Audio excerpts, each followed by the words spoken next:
Batting જોવા મળી રહી છે। શહેરના અનેક વિસ્તાર જળબંબાકાર થયા છે। તો અડાજણ વિસ્તારમાં પાણી ભરાયા છે। સંવાદદાતા કીર્તેશ લાઈવ જોડાયા છે સુરતથી વધુ માહિતી આપવા માટે। કીર્તેશ, જે પ્રકારથી સુરતની જો વાત કરવામાં આવે તો અનેક વિસ્તારમાં પાણી ભરાયું છે। હાલની શું પરિસ્થિતિ કીર્તેશ? તો ચાલુ તો અંદર પહેલે મેં દીખું જી કીર્તેશ, હાલ કેવી પરિસ્થિતિ જોવા મળી રહી છે સુરતની?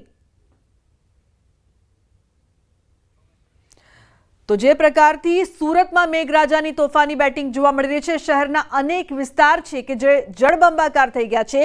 ખાસ કરીને અનેક વિસ્તારમાં અનેક સોસાયટીઓમાં પાણી ભરાયા છે। કૃષ્ણનગર સોસાયટીમાં પણ પાણી, અનેક વિસ્તારમાં ઘૂંટણસમાં પાણી ભરાતા આ વખતે પણ સુરતના લોકો પરેશાન છે। પ્રી મોન્સૂનની કેવી કામગીરી તેને લઈને સવાલો। કીર્તેશ જોડાયા છે વધુ માહિતી આપવા માટે। કીર્તેશ, સુરતની કેવી પરિસ્થિતિ? પ્રી મોન્સૂન પ્લાન આ વખતે પણ સુરતમાં પાણીમાં?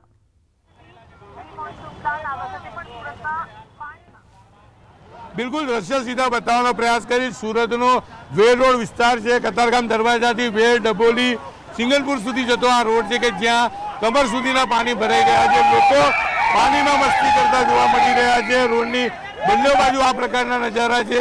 એક ચાચા આપણી સાથે છે, આપણે સીધા એમની સાથે વાત કરી। ચાચા, પાણી ભરાયું છે, કેટલી તકલીફ?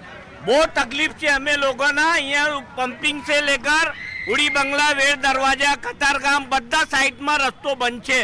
आवा जावानी એટલી તકલીફ છે। બધા લોકોના બધાના ગાડી બંધ થઈ જાય, બધું થઈ જાય અહીંયા।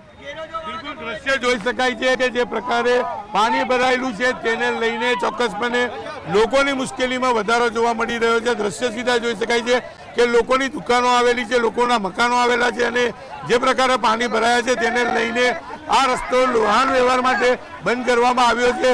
દ્રશ્ય જ કહી જાય છે કે કયા પ્રકારે પાણી ભરાયું છે અને પાણી ભરાતા લોકો